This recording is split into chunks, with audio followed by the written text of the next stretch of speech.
Okay guys, so this recording is just going to cover our last two slides in this section, okay? So just to pick up where we left off, in the 1920 presidential election, Republican Warren G. Harding based his campaign on a call for normalcy and returned to a simpler time before President Wilson, okay? So we know that President Wilson was the president during the First World War. Remember W.W. Woodrow Wilson for World War I, WWI. And we see that Harding is now running, and he wants to sort of bring life back to simpler times before there was ever a war, okay?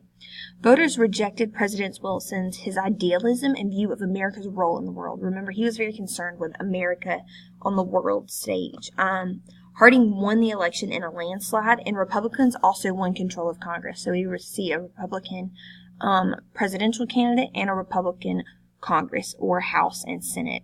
So that's going to be a big deal in sort of sending through some sweeping legislation during this time period.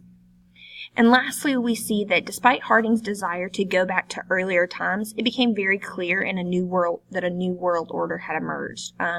The Austro-Hungarian and Ottoman empires no longer existed. We see that broke up after the Treaty of Versailles.